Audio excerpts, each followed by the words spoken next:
Peach Jam is ongoing. We know this, and there's been a lot of recruiting updates that have come out of it. But one of the more broad general takeaways has been it seems like everybody in college basketball, whether it's coaches, media members, just fans, coming away saying, holy crap, the 2025 and 2026 classes are awesome.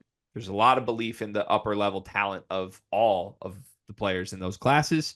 To that point, both Kevin Sweeney and Matt Norlander had articles that kind of summarized this. Sweeney wrote for Sports Illustrated about there were multiple underwhelming high school classes.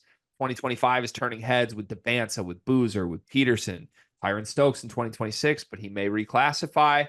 I encourage everybody to read that article. It was really good. Matt Norlander did very similar for CBS Sports, and there's a headline here that I want to discuss with you. This is the headline from Norlander's article for CBS Sports.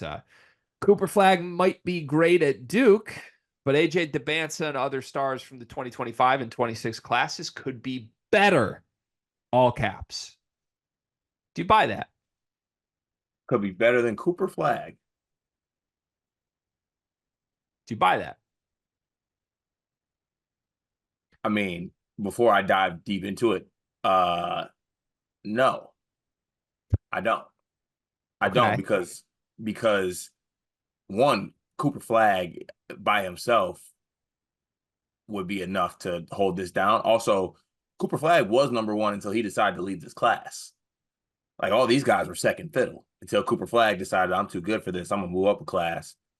Became the number one player in the class he moved up into, and now he's gonna take the world by storm at Duke. Now, I get it. Like, given the past couple classes, it does have you looking at this class like, oh, this is way, way better.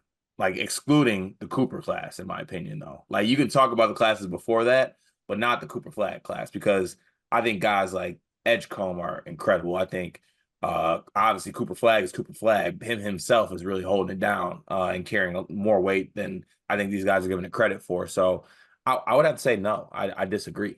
So Norlander's article, and I think Sweeney's article too, like, wasn't just like their own think pieces. Obviously, they put their own spin. They're both great writers. They're two of my favorites in the sport. But there's a lot of like, I talked to the coaches in attendance, right? Like doing the reporter work behind the scenes of like asking the questions and polling and figuring this out. And it seems like the proposition was like, hey, if Cooper Flagg was still in this class, like who do you believe in more? Who's the guy? And the consensus seems that it was AJ Dybantsa even more than Cooper Flagg. And I think like there had been Dybantsa versus Flagg rumblings even back before Flagg reclassified, right? Like there was talk of who's 1A, who's 1B. They're very similar. I don't think having the opinion that AJ Dybantsa is a better prospect than Cooper Flagg, I don't think that's crazy. I'm taking Cooper Flagg personally from what I've seen 100 times out of 100. I've spoken about some of my Dybantsa concerns about what exactly he's after as a college basketball player. As a pro, I think Dybantsa is one of the best pro prospects in a long time. I think Cooper Flagg is too. I think they're awesome. The point of these articles to me and like the meaning behind it is just like these classes are great. It's not necessarily the names at the top. There's a Darren Peterson, there's a Tyran Stokes, there's an AJ Dybantsa, there's a Cam Boozer. Like, that's four guys that could be in the 2025 class if Stokes reclassifies that I think all feel semi-franchisey to an NBA organization. Now, my pushback would be there's that in this year's class too. Like, there's Cooper Flagg, there's Dylan Harper, there's Ace Bailey, there's VJ Edgecombe, there's some overseas, like people love Nolan Traore. So I've spoken about this before. It bothers me when we rush to the next thing when the current thing isn't even here yet. Like I don't think we need to minimize the 2025 class to build hype for the 26 class. They both can be great. Let's see what we have in 25 first, because 25 is awesome in its own right. And it might be better than 26. We don't know. They're both great classes. There's a lot of young talent that's going to head both through college basketball and into the NBA. But as far as the prompt of like, Cooper Flagg's great, but these guys might be better. Here's what I would say. Strongly disagree with that, number one. Number two, if you need to use Cooper Flagg's name to build the article on the other guys, I think that says enough about who Cooper Flagg is. Yeah, we're forgetting like what Coop was doing not like a couple weeks ago, right? I'm not. I mean, he's Okay. like he's playing against LeBron James. It looked like I'm one of not the best players either. on the floor. I'm not Like, either for what it's worth. yeah, and there was one line again. I really liked the article from Norlander. I thought it was great work. But there was one line that just made me chuckle. He says, "So why am I bringing up Flagg in a July recruiting column when he's no longer in high school?" And then he goes on to say, because I just spent 5 days on the road talking to dozens of college coaches and NBA scouts, and the takeaway is, for as awesome as Flagg is, there might be better.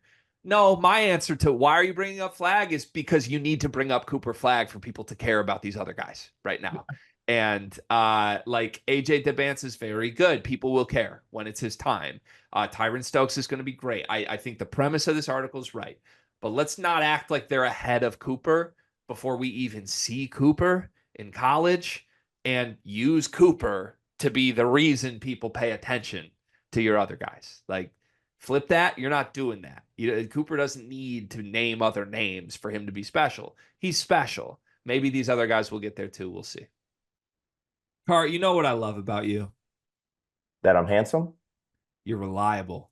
I can count on you. Honestly, you remind me of Aaron Henry a little bit. Remember when, like, their back was against the wall, nothing was going right, and man just showed up every day. He didn't make excuses. There were no problems. There were just solutions. Sounds like me. That's you.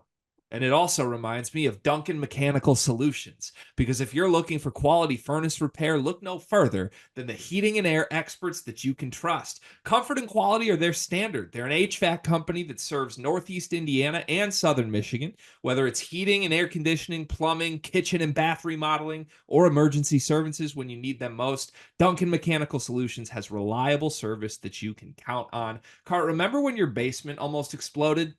I remember when my basement almost exploded. I remember when my furnace itself was acting funny. I remember when my AC was acting funny.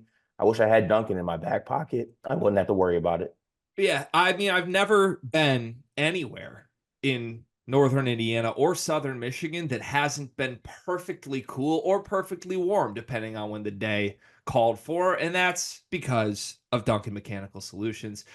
They are the presenting sponsor for the month of July. Shout out to Duncan Mechanical Solutions. Go to duncanmechanicalsolutions.com to learn more.